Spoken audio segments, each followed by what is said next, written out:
What's up, y'all? Today we were talking about lift and feel and groove of Irish traditional tunes and how you get from this, just a bunch of dots on a page, to something with some traditional sounding feel and some interesting phrasing and really making it more than a bunch of notes on a page. I do a lot of online teaching, a lot of online lessons. I'm pretty active on the Tin Whistle subreddit, and I see a lot of beginners on my TikTok as well. So there's a lot of similarities that I've been able to pick up when folks are just starting out. And when people ask, how do I get to the point that I want to get to, really what they're asking about is the groove and the feel of those tunes. Because when they're hearing themselves play, it sounds like a bunch of dots on a page. And that's not what they're hearing when they're listening to a record, hopefully, presumably. Let's have an example. I'll use that tune that I started with, Rolling Waves. If you see it on paper, it looks like this, or it looks like it should sound like this.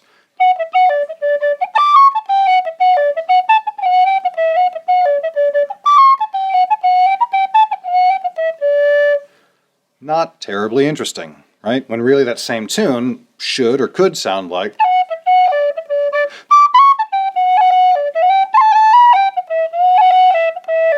has a bit of a bounce to it. And how do we get there? That's really the question. How do you get from point A to point B? There's a few things. Number one, most important, phrasing.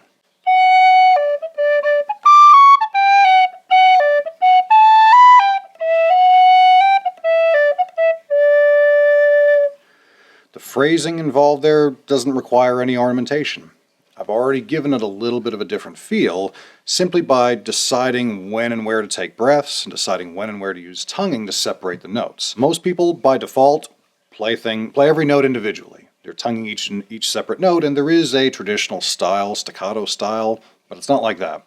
There is still some phrasing involved even in that particular way of playing. These days, it's far more common to do a sort of a hybrid of a staccato and a legato style. Somewhere in between, completely smoothed out and completely separate. My approach is to listen to how the tunes are played well and figure out where other folks have decided to put those breaks in. The tunes tend to have a natural spot where you'd want to phrase things, at least to my ear. And you can vary that, and people do vary that intentionally. The way that you would do that is really by dropping notes. When you take a breath, you're going to have to delete a note, and doing that intentionally is a little daunting to folks who are really locked into sheet music. That's where it's definitely helpful to get a good sound sample of a quality recording of this and hear what it's supposed to sound like.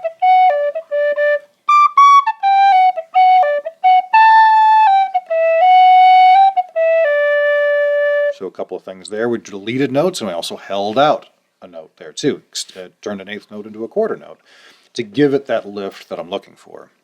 The next step in the process is ornamentation, and it definitely imparts some interesting characteristics to the tune, some interesting groove, really just sort of by default. Let's take, for example, the roll.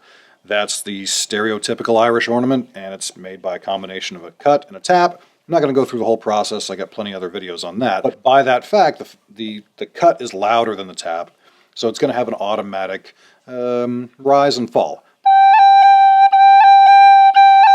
Da da da da da. The first one's a little bit louder. When you put that in context of a tune, a basic melody becomes automatically a little bit more grooving. So, for starters, again, our basic melody.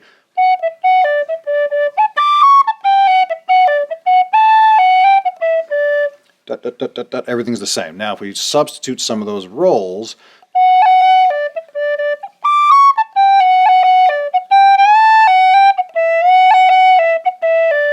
all of a sudden, just those few spots have that little bit of a bounce to them by not doing anything more than a roll, which you're hopefully fairly comfortable with at this point. The other more subtle ornaments, the cut and the tap, are also used to accent notes.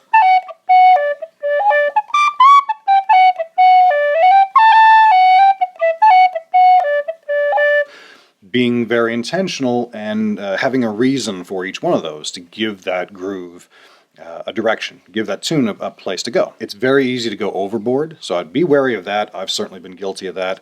I would, however, recommend a lot of trial and error, especially when you're just sitting around practicing.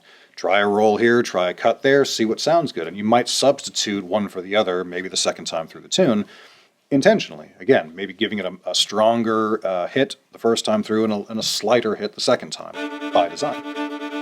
When all else fails, listen and listen some more. This is really item number one, but I figured y'all already would know that I would start with that, so I'm mixing it up a little bit. Listening is really the most important thing, and just soaking in a tune as much as you possibly can. And I do mean deep listening too, not just listening while you're watching something on Netflix in the other room. Actually paying attention to each bar, and if you miss something, go back and listen to it. Figure out how they did it, or at least identify what they're doing. Even if your fingers aren't quite ready for it, that's okay, but it'll give you something to shoot for, and an opportunity to try and see if you can make your tune, your interpretation of that tune, a little more interesting. I'm going to link down a couple of versions of this tune that I've got down below, different versions, which is, again, also the point. You want to listen to a few different takes of it, because some folks play things a little differently, and you might be able to sample some ideas from each of them to give you an idea of what it is that you want it to sound like. Number 4 is singing your tunes. And this is not a operatic, booming voice kind of a sing. This is sort of lilting. And you don't have to be particularly good at it, though if you are, that's awesome. Though if you are, you're probably not watching this video because you've already got that sorted. What I'm really asking is, how do you hear the tune in your head? Do you hear da da da da da da da da da da da da da da da da da da da? Do you hear that, or do you hear da dee doo dee dum da doo dee da dee da dee da dee?